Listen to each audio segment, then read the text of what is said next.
Hey V, you alright? Let's do this.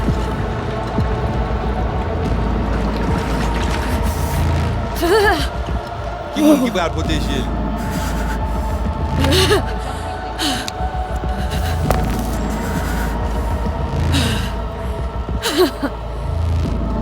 Okay.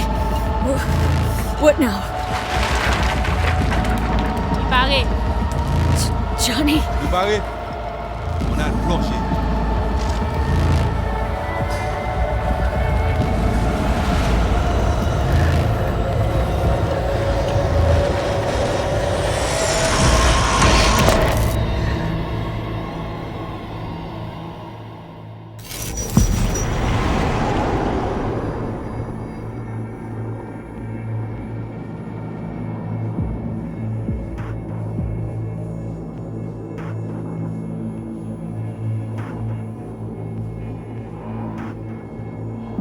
Where are we? Our BBS, Data Fortress. Bridge to the deep net.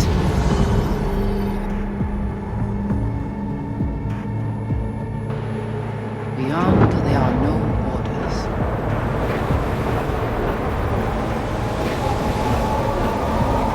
Beyond the black wall.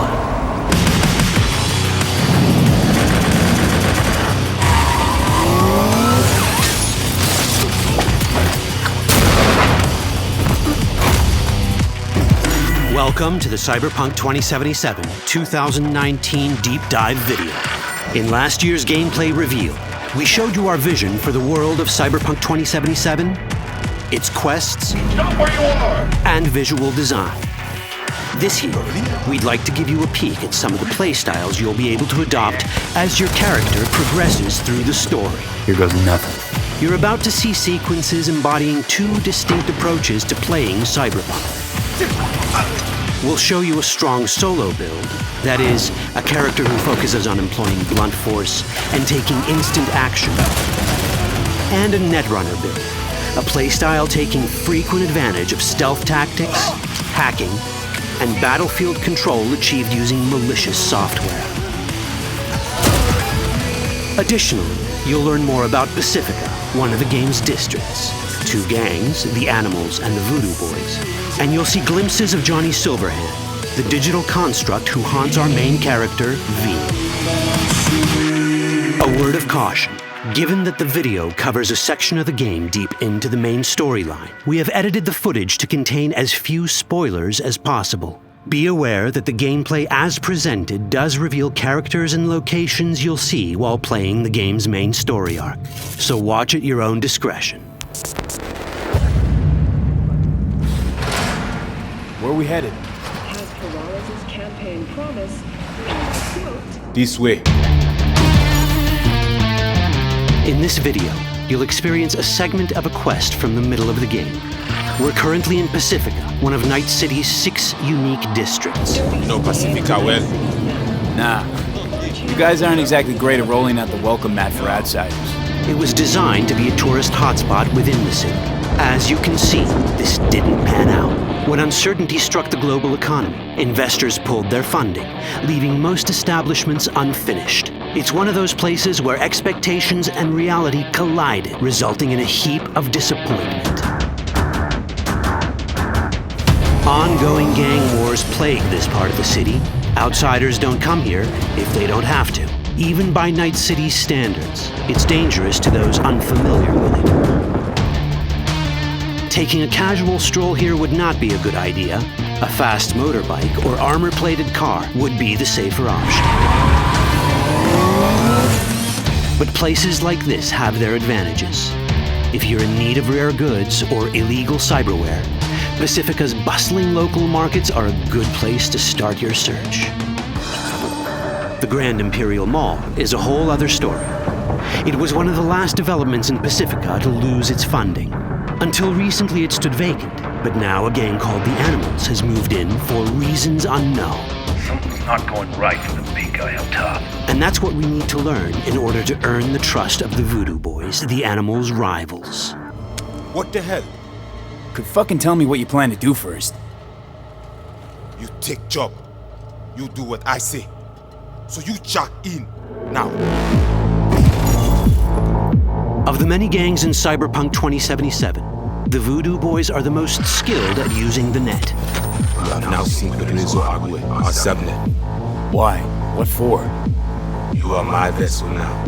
Through Agüe, I see what you see, hear what you hear. This mysterious gang of highly skilled netrunners has close ties to the local Haitian community. You are V? We have been waiting. Haitians settled in Pacifica in the 2060s after natural disasters struck their island and forced them to emigrate en masse.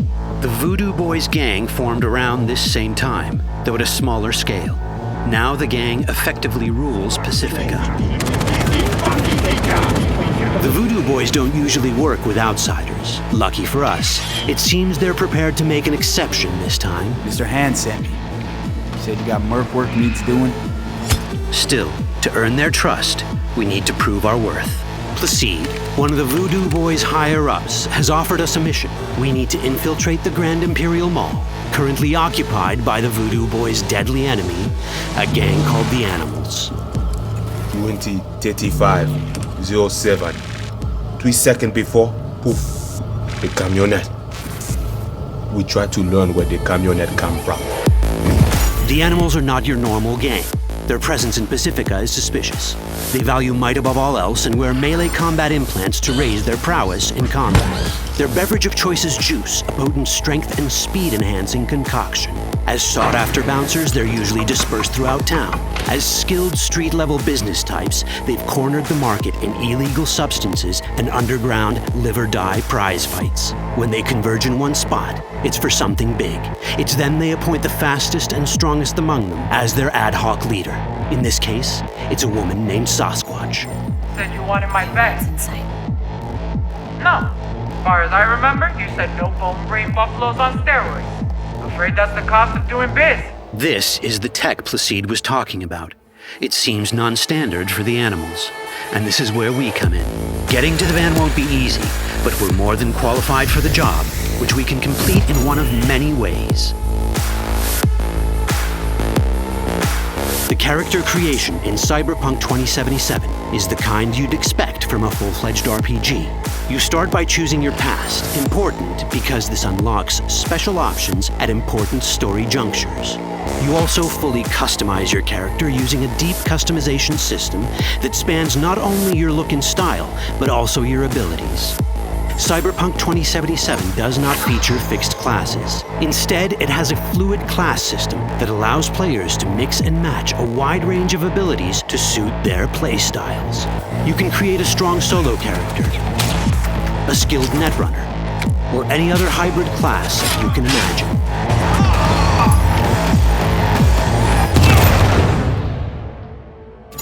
Let's see how a solo play style in Cyberpunk 2077 might work.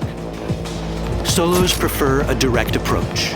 They use guns and might to get things done. So let's wreak some havoc. With our enhanced strength, we can strip this turret of its weapons and give the Animals a taste of their own medicine. This is how a player investing in solo abilities might live out their Terminator power fantasy. Enhanced strength lets us force open doors, or grab enemies to use as human shields.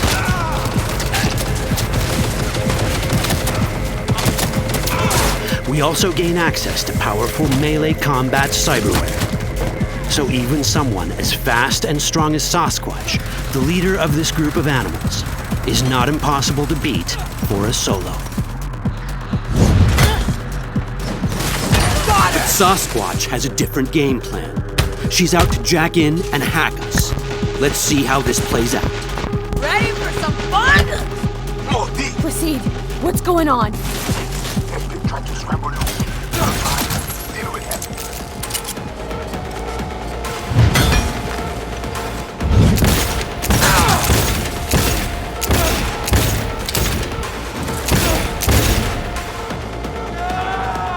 It's our choice if we want to finish her off or spare her.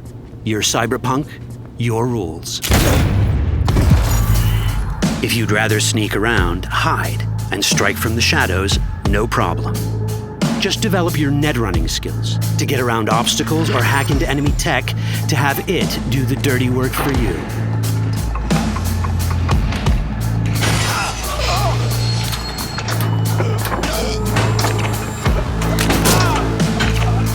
Netrunning abilities mean hacking skills that let us use our cyber deck to breach access points. For this, we fill the buffer of our cyber deck with a string of instructions represented by these letters and numbers.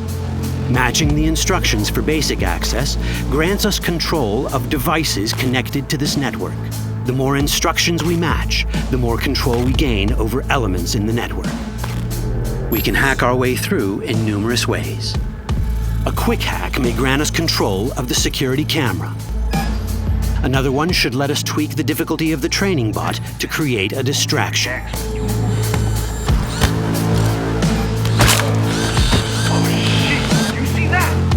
With our nanowire, we can even hack this guy's implants from a distance.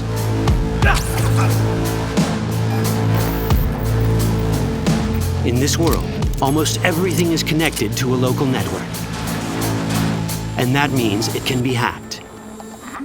Ours is a wolf.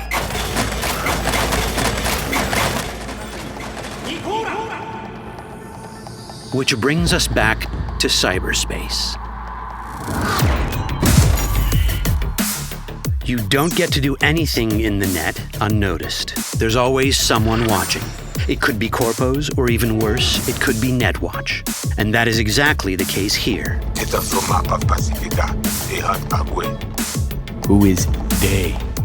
Netwatch. They always out to fuck us. Netwatch and the Voodoo Boys are like fire and ice. The first of these wants to maintain the old order and protect people from AI anarchy originating from beyond the Black Wall. The Voodoo Boys want to establish contact with the free AIs. They believe this will enable their boundless expansion on the net and grant them the upper hand over Netwatch. Netwatch sees this as the end of the world. Both are right. Whoa, hey, easy. How you deal with the Netwatch agent is entirely up to you. Do we side with the gang?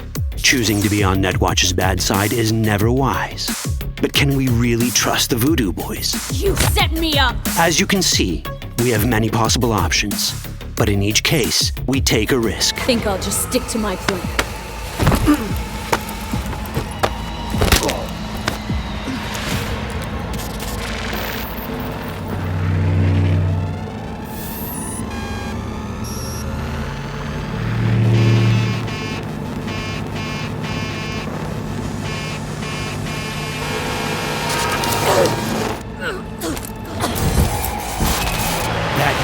Out well.